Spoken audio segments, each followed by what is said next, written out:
మిత్రులారా, నేను చాలా సందర్భాలలో చెప్పిన ఎన్నికలు వచ్చినప్పుడే రాజకీయాలు, ఎన్నికలు ముగిసిన వెంబడే అభివృద్ధి కార్యక్రమాలను అమలు చేయడము, సంక్షేమ పథకాలను పేదలకు అందించడమే మా లక్ష్యమని.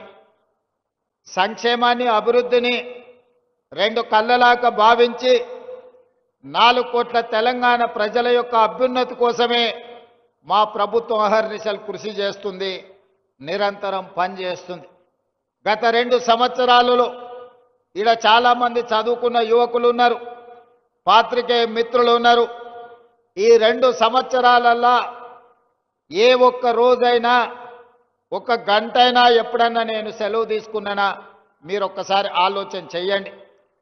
చిన్న వయసులో అనుభవం తక్కువ వివిధ హోదాలలో జిల్లా పరిషత్ మెంబర్గా, శాసన మండలి సభ్యుడిగా, శాసనసభ్యుడిగా, పార్లమెంట్ సభ్యుడిగా, పార్టీ అధ్యక్షుడిగా చిన్న వయసులోనే దేవుడు అన్ని అవకాశాలు ఇచ్చిండు. ఏ అవకాశం వచ్చినా దేవుడిచ్చిన గొప్ప అవకాశం ఈ తెలంగాణ ప్రజల కోసం పని చెయ్యాలి, వాళ్ళ చేత గౌరవం మర్యాద పొందాలి అన్న ఆలోచనతోటి నిరంతరం నేను శ్రమ చేస్తూనే ఉన్నా. కొన్నిసార్లు మనం కష్టపడ్డా ఫలితం రాదు, కొన్నిసార్లు మన శ్రమ కొంతైనా దేవుడి సంకల్పం ఉంటే అద్భుతమైన విజయాలు సాధిస్తాం. ఈ వేదిక మీద నాకంటే గొప్ప అనుభవం ఉన్నవాళ్ళు, పరిపాలన తెలిసిన వాళ్ళు, వయసులో పెద్దవాళ్ళు ఉన్నా చిన్న వయసులోనే నాకు ఈ అవకాశం వచ్చింది అనంటే దేవుడి సంకల్పము, తెలంగాణ ప్రజల ఆశీర్వాదము 100% ఉండబట్టే ఈనాడు ఏ ఒడిదుడుకులు లేకుండా, ఎలాంటి ఆటంకాలు లేకుండా తెలంగాణ రాష్ట్రానికి 2 సంవత్సరాలు ముఖ్యమంత్రిగా పని పూర్తి చేసుకొని ఈనాడు మీ ముందుకు వచ్చి నిలబడి అత్యంత వెనుకబడిన ఆదిలాబాదు జిల్లా అభివృద్ధి కోసం ఈరోజు అభివృద్ధి పథకాలను ప్రారంభించుకోవడమే కాకుండా సంక్షేమ పథకాలను అమలు చేసుకోవాలని ఈనాడు ఈ సభ ఏర్పాటు చేసుకున్నాం. అందుకే రాజకీయాలకు అతీతంగా మిత్రుడు పాయల శంకర్, గోడెం నగేష్ గారు భారతీయ జనతా పార్టీ అయి ఉండొచ్చు. వాళ్ళను తెలంగాణ ప్రజలు మమ్మల్ని అందరినీ ఏ విధంగా ఎన్నుకున్నారో వాళ్ళను కూడా ప్రజలు ఓటేసి గెలిపించిండ్రు.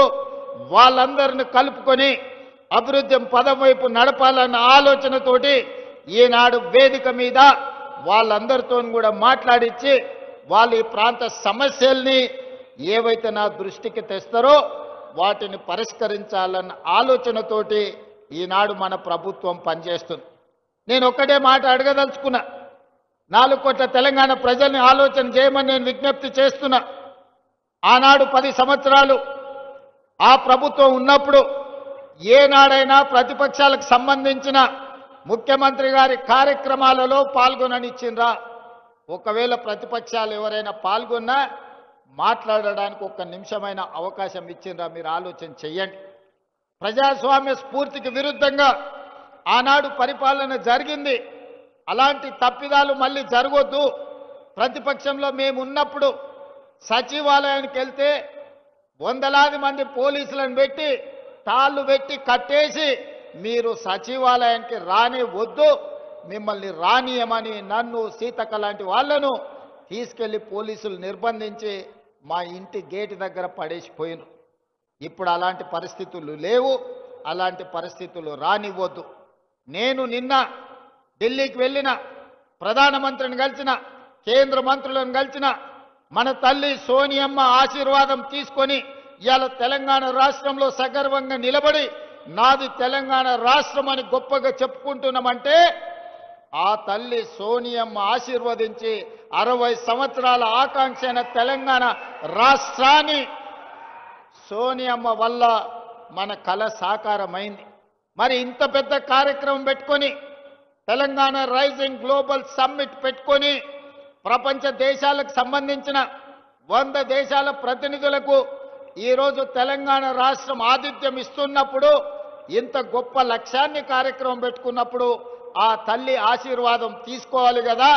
కన్న తల్లితో సమానమైన సోనియమ్మ ఆశీర్వాదం తీసుకొని ఈనాడు ఉక్కు సంకల్పంతో ఏ ఆకాంక్షల కోసం, ఏ అభివృద్ధి కోసం, ఏ సంక్షేమం కోసం సోనియా గాంధీ గారు తెలంగాణ రాష్ట్రం ఇచ్చిండ్రో ఆ తెలంగాణ రాష్ట్రాన్ని అభివృద్ధి పదం వైపు నడపడానికి, ఆ లక్ష్యం వైపు సాగడానికి సోనియమ్మ ఆశీర్వాదం తీసుకొని మల్లికార్జున్ ఖర్గే గారు, రాహుల్ గాంధీ గారు, ప్రియాంక గాంధీ గారిని కలిసి మా రాష్ట్రానికి రండి అని, అదేవిధంగా పీయూష్ గోయల్, నిర్మలా సీతారామన్ గారి నుంచి మొదలు పెడితే పెద్దలు నరేంద్ర మోడీ ప్రధానమంత్రి వరకు అందరినీ కలిసి ఆహ్వానించడం.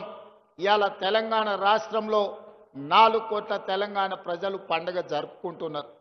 సంక్షేమం, అభివృద్ధిని ముందుకు తీసుకెళ్లాలనుకుంటున్నారు.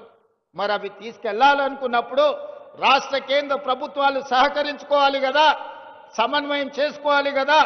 మనకు అవసరమైన మన ప్రణాళికలను ప్రధానమంత్రి గారి దృష్టికి తీసుకువెళ్ళాలి కదా. పాయల శంకర్ గారు ఎమ్మెల్యేగా నా దగ్గరకు వచ్చి వరంగల్ ఎయిర్పోర్ట్ కావాలి అని అంటే వరంగల్ ఎయిర్పోర్టే కాదు ఆదిలాబాద్ ఎయిర్పోర్ట్ కూడా కట్టాలి అని పాయల శంకర్ నా దృష్టికి తీసుకొస్తే నిజమే కదా. అత్యంత వెనుకబడిన ఆదిలాబాద్కు ఎయిర్పోర్ట్ ఇస్తే ఇక్కడికి పరిశ్రమలు వస్తాయి. తెలంగాణ రాష్ట్రానికే కాదు పక్కనున్న మహారాష్ట్రకు సంబంధించిన వాళ్ళు కూడా ఇక్కడ టైగర్ రిజర్వ్ ఫారెస్ట్లు ఉన్నాయి. అభయారణ్యంలో పులులను చూడడానికి దేశం నలుమూలల నుంచి వేలాది మంది ఈ ప్రాంతానికి వస్తున్నారు. వాళ్ళు రావాలంటే కష్టమవుతున్నది. మనకి ఎయిర్పోర్ట్ ఉండాలి అని ఆలోచన చేసినాం.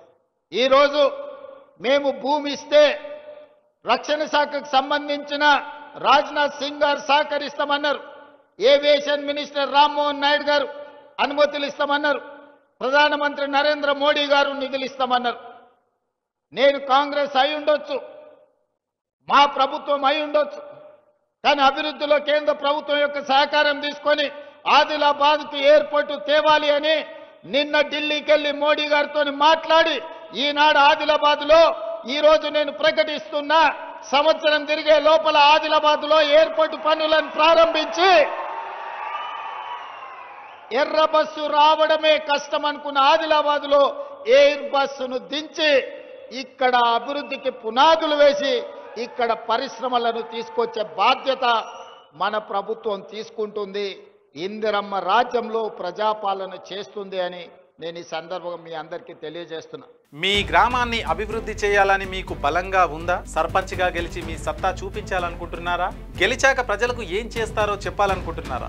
అయితే ఇప్పుడు క్యూ న్యూస్ మీకు అవకాశం కల్పిస్తుంది. మీరు చేసిన సేవలు కూడా మా ఛానల్ ద్వారా ప్రజలకు చూపిస్తాం. మీ గెలుపుకు మేము తోడుగా ఉంటాం. క్యూ న్యూస్ లో ఇంటర్వ్యూ కోసం మీరు సంప్రదించాల్సిన ఫోన్ నెంబర్ 7288857759.